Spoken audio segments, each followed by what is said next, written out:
Okay, so imagine this for a second. Yeah. You're standing in your living room. Mm-hmm. You've got your coffee in your hand. Maybe you're looking for your car keys. You open a door. It could be any door, the one to your kitchen or just a hallway closet. Right. But instead of seeing your kitchen floor or your winter coats, you are staring into, well, a void or a steaming jungle or the freezing vacuum of space. And the second you step through, that door just slams shut behind you. Exactly. And you're instantly, 40,000 light years away? Or maybe 30,000 years in the past. It's the ultimate displacement. I mean, they call it the universal doorway. No travel time, no starships, just boom, instant arrival. That's it. We are talking about the gateway. It's a huge staple of science fiction, right? Yeah. The magic portal.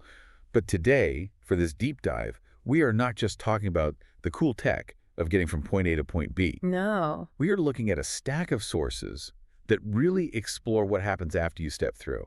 Because that arrival, that's usually where the problem starts. That is the absolute key. Because the technology is fascinating, and we will get into the Iconian gateways, the nuts and bolts of it. But the real story here is survival.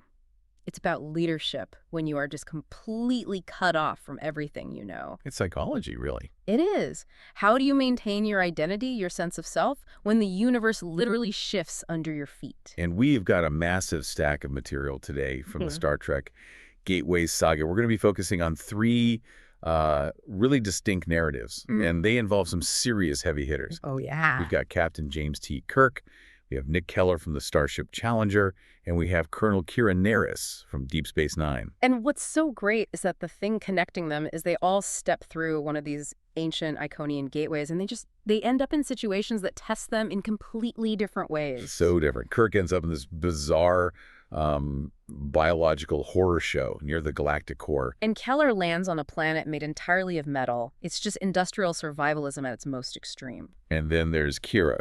Kira's story is maybe the most personal. She ends up in her own planet's history, smack in the middle of a brutal civil war, fighting a war she thought she knew everything about.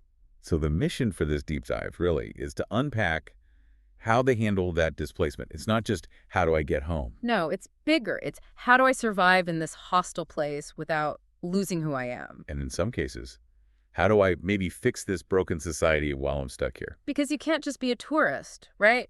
Sometimes you have to get your hands dirty. So let's just jump right in. We're going to start with the OG himself, Captain Kirk. And looking at the source material, this is not the Kirk we're used to seeing. No. This isn't Kirk sitting comfortably on the bridge of the Enterprise, calling for warp speed. Not at all. This is Kirk thrown into the deep end without a paddle. He is literally thrown. The text opens with this scene of just pure chaos. Kirk, and he's with two aliens, they're Calendans, named Tasm and Luz. They just fall through a gateway. And the first thing that hits you just reading it is the disorientation. 1 minute, you're on solid ground. The next, you are just tumbling through the air. They land on this platform that's suspended over a bottomless crevice. The visual description here is so striking. You've got an orange sky, sheer cliffs, and this overwhelming sense of vertigo. But the thing that really stood out, for me at least, was the description of the ground itself. Yes, Kirk expects rock, right. He's bracing for a hard impact. But he doesn't hit rock. The text describes it as a soft surface. A rubbery polymer. Exactly. Yeah, he thinks it's sand at first, but it's plush. The source says it's like the whole world is coated in this beige, suede-like rubber. And that is such a specific, weird detail. But it matters. Why? What does that tell us? It's our first clue that this isn't a natural place. Geology doesn't do plush. This is an engineered world, or at the very least, a heavily manipulated one. It immediately tells you, and Kirk, that this environment is artificial. It's controlled. It sets the tone for everything that follows. Nothing here is natural. And then we meet the controllers, the locals, the Pah-wraiths. And if the rubber floor was weird, these guys are straight out of a nightmare. They are deeply unsettling. The source material describes them as humanoid, but their features are like melted wax. Melted wax. What does that even look like? Imagine taking a human face, a nose, a chin, cheekbones, and just smoothing it all out, flattening it. Like a blur filter in real life. Or when you leave a wax figure out in the sun for too long. Precisely. And that visual blandness, that lack of any distinct features, it isn't just an aesthetic choice from the writer. It mirrors their society perfectly. How so? Because this is a hive mind, or something very close to it. a collective consciousness. They value the unity above all else. Individuality is not a thing. Which is basically Kirk's personal hell. Absolutely. I mean, this is the ultimate individualist. The guy breaks rules for breakfast, and here he is, trapped with people who all look alike. They all dress in these identical translucent bag suits, and they refer to themselves in the collective. It's never, I am doing this. It's always, we are doing this. But the conflict, the immediate conflict, actually starts with the people Kirk arrived with. And this is important because it sets the stakes right away. He's with Tasm, who's a commander, and Luz, who's her subordinate. And Luz immediately turns on her commander. Instantaneously. Luz starts screaming that she's a loyal Pah-wraith and tries to hand over their gateway technology to these melted wax people. She just throws her own commanding officer under the bus. Completely. She claims Tasm is inept. She's trying to curry favor with the locals. She sees the power structure and thinks, okay, if I align with them, I survive. But that backfires. In a way that reveals the true horror of this society. So they're taken inside the complex into this tunnel system that is, again, completely coated in this beige polymer. They're thrown into these hexagonal cells. It sounds like a honeycomb. It is exactly like a honeycomb. And Kirk, being Kirk, finds a way to physically hack the system. He's so tactile, he realizes the cell is concave, it's shaped to fit a head. So when he lies down, he tacks into the information feed. This part really gave me the creeps. Yeah. He's not hearing voices, not exactly. He's hearing the consensus of the hive. Yeah. It's like tuning into a radio frequency where everyone is just agreeing on the same thing all at once. And what's the consensus about his two companions? That's the terrifying part. The consensus is Luz is defective and Tasm is exemplary. Whoa, hold on, let's unpack that. Luz was the one trying to help them. She was sucking up to the Pah-wraith, trying to be loyal. Why is she defective? Because the Pah-wraith don't care about intent. They care about order. Luz created conflict. She betrayed her superior. She was loud. She was chaotic. She was disruptive. And to a hive mind, disruption is a defect. Exactly. It doesn't matter if you're disrupting things to help them. You are still a broken cog in the machine. And Tasm, the one who resisted. Tasm, despite being an enemy alien, acted with authority. She was calm. She commanded respect. To the Pah-wraith mind, she fits the mold of a matriarch. Okay, we have to stop and do a deep dive right here on the matriarchs in this birthing chamber. Because this is where the story pivots from a sci-fi adventure to just full-blown body horror. It really is. It's chilling. So Kirk and the others are eventually taken to this massive cylindrical well. And high up on the walls, Kirk sees these protrusions. They look like statues at first. Right. They're the upper bodies of Pah-wraith women. But their lower bodies Are fused to the wall. Fused is the polite word for it. Their legs have become these swollen, grotesque masses that feed directly into the polymer substructure of the whole complex. So they are the building. They're the infrastructure. So all that rubbery stuff Kirk was walking on outside, the walls, the floors, that's biological. Essentially, yes. The whole place is a biological machine. Yeah. The matriarchs are part of this massive organism that runs the planet. They excrete the polymer, they filter the air. They're the plumbing and the electrical grid all rolled into one. And the horror of it, the real psychological horror, is that Tasm, this strong, capable Kalendan commander, she sees this and she thinks it's paradise. She wants to join them. She wants to become a wall mom. That is terrifying. Why would any sane person want that? It's because the hive mind offers total belonging. She calls it exemplary.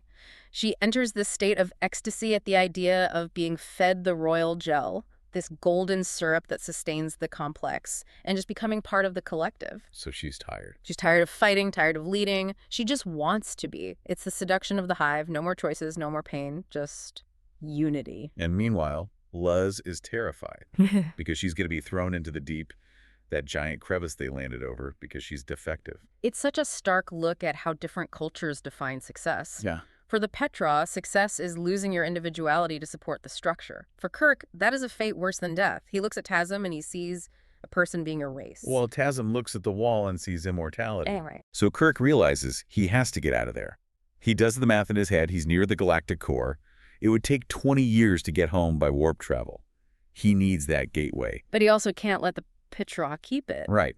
Because a hive mind that sees individuality as a defect, you give them instant access to anywhere in the galaxy, and you've just created an invasion force that will try to smooth out every civilization they find. It is an incredibly dangerous combination. Imagine the Borg, but they're made of rubber and obsessed with day's uniformity. So he has to team up with Luz, the defective traitor, because she's the only ally he has left. And they have to crawl through these sticky, rubbery access tubes. It's claustrophobic just reading about it. Yeah. The sensory details in the source are incredible. The smell, the texture, it's gross. It brings us to the technological climax of this story. They find the magnetomotive. What a great word. Magnetomotive. It sounds like something from a 1950s sci-fi pulp cover. So break that down for us. What are we looking at here? Well, it fits the scale of the engineering on this planet. We are talking about these huge towers of massive magnets that are creating an electromagnetic flux. And it's strong enough to power the gateway. And the Bajor are running tests. They are. They're actually sending people through to test the range and stability. And this is where Kirk has to make a choice. He can use the gateway to get home, sure, but he cannot leave it intact. He can't leave this door open for the Bajor. Correct. And Tasm is there, trying to stop them. And she's already partially transforming, you know. She's been fully indoctrinated into the hive. She tries to stop Kirk using his own phaser. She has completely crossed the line. Kirk's improvisation here is just classic Kirk. He sets his phaser to overload. Now, we see this a lot in Star Trek, you know, throwing a phaser like a grenade. But the specific target here is what's key. He doesn't just throw it at the bad guys. No, he throws it directly into the magnetic flux. He disrupts the field itself. Oh, precisely. The phaser overload disrupts the delicate suspension of these massive magnets. The entire magnetic field collapses. The whole tower just comes crashing down, destroying the facility, burying the gateway technology under tons and tons of rock and polymer. And in that split second of pure chaos, as the world is literally falling apart around them, Kirk grabs Luz and he just jumps through the arch. 1 second, he's in this biological horror cave near the galactic core. The next, He lands on the terrace at Starfleet Academy in San Francisco. the contrast described is so jarring. You have the orange sky and the rubber walls on one side, and then the cool mist and the flagstones of Earth on the other. It's just sensory whiplash. And there is a real tragic irony for Luz. She made it, she survived, but she's been rejected by her own people as defective, and now she's stranded on Earth, an alien in every sense of the word. Kirk tries to comfort her, right? He tells her the Alpha Quadrant offers opportunities. But she's a creature of the hive. She's alone now, truly alone for the first time in her life. It's a very melancholy victory. It really is. Kirk gets home, but he leaves this broken person in his wake. That's the cost of the gateway. It saves you, but it displaces you. And that concept of displacement leads us perfectly into our second story. We're leaving the rubber walls of the Bajor and heading to a place that is the complete polar opposite, metal world. Right. This is the story of Nick Keller from the Starship Challenger. Yeah. And if Kirk's story was biological horror, this feels like, I don't know, industrial survivalism, like Mad Max, but with way more chrome. The setting is incredible. The source describes the planet as a tuning fork. Everything is metal. The ground is soot on silver. Imagine walking on a giant ingot. Footsteps don't thud, they ring. Tang, tang, tang.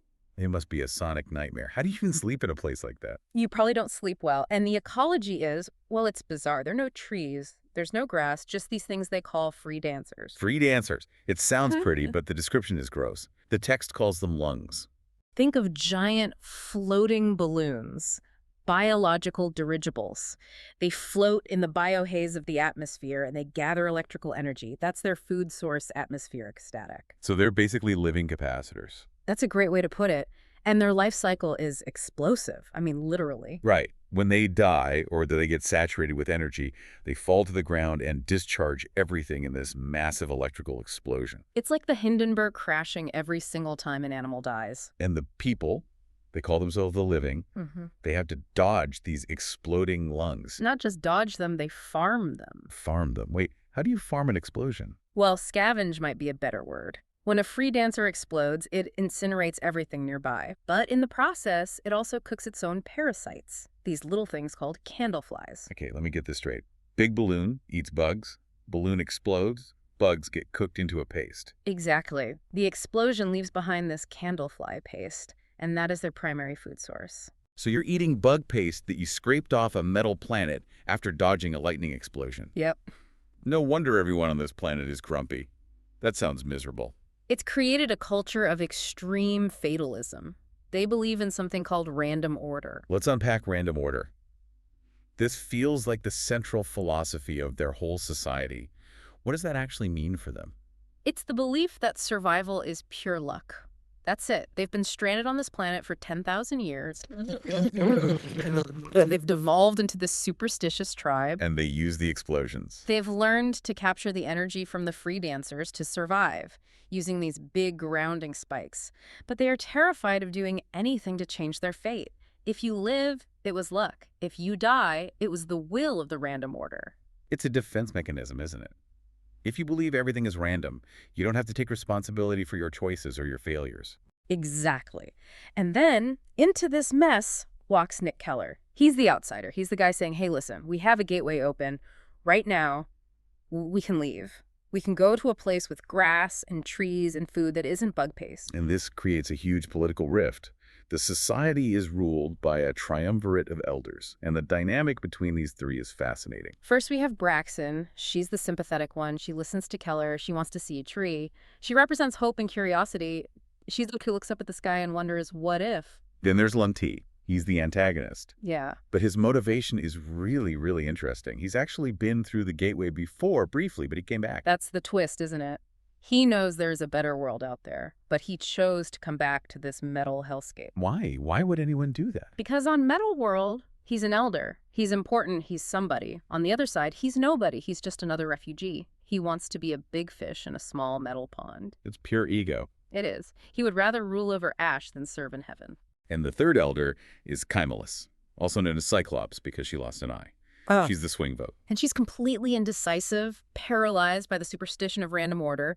She's waiting for a sign. So the conflict comes to a head because the gateway is closing, the challenger's on the other side, waiting. But Lunti is stalling for time. He wants to wait until that door shuts so he can stay in charge.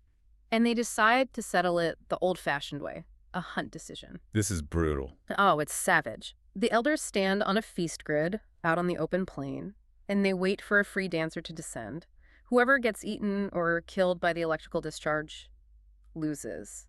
Whoever survives is the voice that the people will listen to. It's trial by ordeal. It's Russian roulette with a giant electric balloon. But Keller is not going to leave it to chance. This is where it gets really interesting. He decides he's going to cheat random order. How does he do that? He uses his tricorder. He figures out that the free dancers are attracted to certain biological signatures, pheromones, heat, things like that. He realizes he can use the tricorder to immunize someone. Immunize. Basically, emit a frequency that makes them taste bad or appear invisible to the beast. So he immunizes Braxton, the one who's on his side. She's safe. That's smart. He's rigging the election. Exactly. But then Lunti pulls a fast one. It turns out Lunti stole a tricorder earlier, and he's figured out how to use it. Right there on the grid, Lunti uses his tricorder to immunize Keller. Wait, Lunti saves Keller. Why would he do that? That seems totally counterintuitive. Why not just let the alien eat the hero and be done with it? It's devious. It's so devious because if both Braxton and Keller survive, the vote is split. It's a stalemate. And in their legal system, a stalemate means delay. And delay means the gateway closes. Oh, wow. Lunti isn't trying to kill Keller. He's trying to run out the clock. So everyone is safe, which means nobody wins, which means Lunti actually wins. Yeah. That's some 4D chess right there. It is. But Keller realizes what's happening. He yells at Chimelus, the swing vote. He says that this isn't random order. We're manipulating it. He demands a new arrangement. He, Braxton, and Lunti will all stand on the grid together. But Braxton and Keller are immunized. Lunti is the only one who isn't. And Lunti realizes it just a second too late. The free dancer descends. It's this massive beast. Tentacles of what the text calls shock floss are whipping around. It ignores Braxton. It ignores Keller. It goes straight for Lunti. So Lunti is about to be fried. And this is the moment. This is it. Keller has won. He can just let it happen. It would solve everything. The obstacle would be gone. The bad guy gets eaten. Justice served by nature. No one would even blame him for it. But he doesn't do that. No. He doesn't. Keller shouts for a weapon, an arc spike. He jumps, he tackles Lunti, and he drives the spike into the metal ground, grounding the electrical charge. He wraps them both in a rubber gum mat to insulate them. The sensory detail here is so intense. The smell of ozone, the heat, the vibration of being inside that rubber mat while a lightning storm is just raging outside. And they survive, both of them. Keller saves the man who is trying to trap them all there forever. And that breaks the spell, doesn't it? It shatters the myth of random order completely. Keller proved that you can intervene, you can change your fate. He stands up, covered in soot, and he basically declares, random order is finished. I'm in charge now. He rejects their fatalism. He does. And because he saved Lunti, he has the moral high ground. The people follow him not because he killed his opponent, but because he saved him. And they all evacuate through the gateway to the Challenger. There's a great scene at the end where Keller returns to his ship. He's wearing chainmail patches on his uniform because his clothes were just torn apart. He looks wild. It's a perfect visual representation of his journey. He went in as a clean-cut Starfleet officer, and he came out a tribal leader. And he brings that wildness back with him to the bridge. He found his voice. He stopped waiting for permission or for luck. Exactly. He stopped trusting in random order and started trusting in himself. Okay, so we've had biological horror and industrial survival. Now, let's go to our third story. This one hits close to home for any Deep Space Nine fans. We're talking about Kira Nerys. But not the Kira we know. Or I should say the Kira we know, but in a time we definitely don't. She steps through a gateway, and she ends up 30,000 years in the past. On Bajor. On Bajor, specifically on the Pah-wraith Peninsula. So she's home, but she's not home. It's her planet, but an ancient version of it. It's a classic time displacement story, but it's the political landscape that makes it so fascinating. She lands right in the middle of a brutal, brutal war. So who are the players here? I mean, I know Bajor has a long history of conflict, but this is way pre-Cardassian, way pre-Federation. This is pre-everything. On one side, you have the Pah-wraith Republic. These are the rebels. They're fighting for independence from a monarchy. And Kira naturally joins them. Of course. Yeah. It's in her DNA to fight for the underdog. If there is a resistance, Kira Nerys will find it and probably end up leading it. And on the other side, you have the Laret. They're the oppressors, the monarchy trying to crush the rebellion. So far, pretty standard stuff. And then, you have the shocker, the Bajora. The Bajora. Okay, this threw me for a huge loop. When we think of Bajorans, we think of a spiritual, mostly peaceful people, usually victims of oppression, not the cause of it. It is so jarring. In this era, the Bajora are a religious sect. They follow the prophets, but they are the antagonists. Wait, the prophets' followers are the bad guys? They are expansionist, they're aggressive, they are allying themselves with the oppressive Laret monarchy because they want to forcibly unite the entire planet under their religion. That is a complete 180 for Kira. She worships the prophets, they are her gods. And here, in the past, their followers are the ones trying to crush the freedom fighters she's just joined. It creates this incredible internal tension. She has to fight against the very people who will eventually become her own culture. She has to shoot at people who are praying to the same gods that she prays to. It challenges her faith in this really profound way. So let's talk about General Torna Antoso. He's the main character alongside Kira in this timeline. Torna is a fantastic character. He's described as this bearer of a man, red beard, blustery, loud, and he is a staunch atheist, or at the very least, he's deeply skeptical of the Bajora and their so-called prophets. So you have Kira, the devout believer, serving as the adjutant to an atheist general, and they're fighting against a religious army.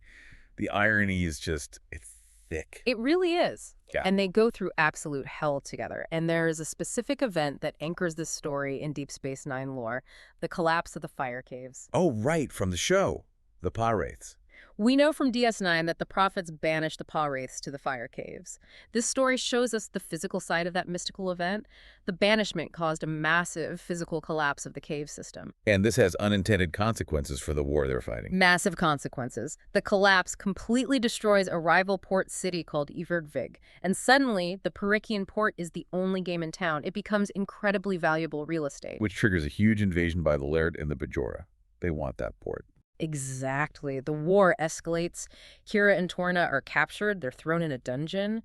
And we get this really gritty escape sequence. They're helped by a spy named Maliki, and then they have to make this long trek back to their own lines. And this trek is really the emotional core of this whole story. We're talking about trudging through swamps and over snowy mountains. It's not a quick jog back to base. And the physical toll is described in excruciating detail. Kira is suffering from radiation sickness from an event before she went through the gateway. She has these blisters breaking out all over her skin. She is literally falling apart. And Torna has a wound on his arm that turns gangrenous. It gets so bad that at one point Torna begs her to just cut his arm off because the pain is unbearable, but Kira refuses because she knows he'll bleed to death without proper medical supplies. They are just dragging each other through the snow. It's sheer grit. It's survival at its most basic, brutal level, and they make it. They get back to the capital. But the return isn't a happy one. It's not a triumphant homecoming. No. This is where the story really digs into the burden of the past. They won the war, the Barakian Republic survived, but the cost is devastating. Torna finds out his wife, Lyra, and both of his children were killed in the fighting. The political leaders who started the rebellion, Natlar and Enna, they're dead too. The port they fought so hard for is in ruins. And Torna just breaks. He's this big, strong general, but he's lost everything that mattered to him. He's just sitting in his ruined office, drunk, ready to give up. He wants to drink himself to death or commit suicide. He feels that the victory wasn't worth the cost. And this is where Kira has to step up. She has to intervene. She uses her own history, right? She references Cisco. She references Kaiopaka, her time in the resistance against the Cardassians. She tells him, you don't have the right to give up. She basically shames him into leadership. It's a tough moment. She forces him to look at the bodies of the fallen soldiers and says, if you give up now, their deaths mean nothing. It's such a powerful moment because Kira knows she doesn't belong there. She knows history will march on without her, but she has to ensure that Torna steps up to lead his people. She has to stabilize the timeline in a way. She creates the future by saving the past leader. And once she's done that, once he accepts his role, she leaves. She finds a gateway in the caves beneath the peninsula. Which leads us to the final piece of our puzzle, the synthesis of all these stories. Right. Kira steps through that gateway, and she doesn't end up on a ship or a planet. She ends up in a room without shadows. She is in the extragalactic void. And there, she meets the custodian. A massive, cloaked, humanoid figure. An Iconian. The builders of the gateways. This is such a rare encounter. Usually the Iconians are just myths or lost technology. Here we actually get a conversation. And he heals Kira's radiation sickness just like that. He resolves the crisis she was dealing with in her own time, but he gives her a warning. And this feels like the core message the writers wanted to leave us with. This is the thematic key to the whole deep dive. It is. He tells her why the Iconian Empire fell. He says, we lost sight of the journey and our desire to achieve our destination. Wow. That hits hard. We lost sight of the journey. Think about it. The gateways are the ultimate shortcut. They offer instant travel. There is no journey. There's only destination. And if you skip the journey, you lose something essential. Exactly. Yeah. Now let's look at our 3 stories through that lens. Let's break that down. Start with Kirk. Kirk used the gateway to escape a hive mind that wanted to erase his individuality. But his journey, the climb, the fight, the improvisation with the phaser, that reasserted who he was. If he had just magically teleported out, he wouldn't have had to reaffirm his identity as a leader and an individual. He had to physically reject the hives to appreciate the individual. Okay, that makes sense. And what about Keller? Keller used the gateway to save an entire civilization. But it was the struggle on the grid, the rejection of random order, the moral choice to save his enemy that defined him as a leader. The gateway was just the door at the end of the hall. The journey to that door made him worthy of walking through it. If he hadn't gone through that trial, he would have just remained another officer following orders, not a true leader. Precisely. And Kira used the gateway to help win a war in the past. But it was the trek through the snow, the suffering, the shared pain with Torna that gave her the moral authority to inspire him to lead. If she had just popped in, won the war with the phaser, and popped out, she wouldn't have changed history in a meaningful way. She wouldn't have touched Torna's soul. The suffering created the bond that allowed her to influence him. The gateway is just a tool. But the Trek pun, very much intended, is what matters. The struggle is where the character is built. That is a really powerful thought. I mean, in a world where we are always looking for the fastest route, the quickest download, the instant gratification, maybe we are missing out on the most important stuff. The Iconians learned that lesson far too late. They became stagnant because they stopped traveling and just started arriving. They lost their curiosity, their resilience. They became a bit like the Petra, in a way safe, but static. So wrapping this all up, what does this mean for us? Why should you, the listener, care about these ancient portals and rubber planets and metal worlds? I think it's a reminder to embrace the long way home sometimes, whether that's in our careers, our relationships, or just our daily lives. The shortcut might get you there faster, but the journey is what makes you who you are when you arrive. If you skip the struggle. You might arrive at your destination, but you won't have the skills or the character to handle it when you get there. And on that note, we are going to wrap up this deep dive. From the rubber walls of the birthing world, to the ringing plains and metal world, to the snowy mountains of ancient Bajor. It has been quite a trip. Indeed. A trip worth taking. Thanks for listening. And remember, sometimes the door you need to walk through isn't the easy one. Catch you next time.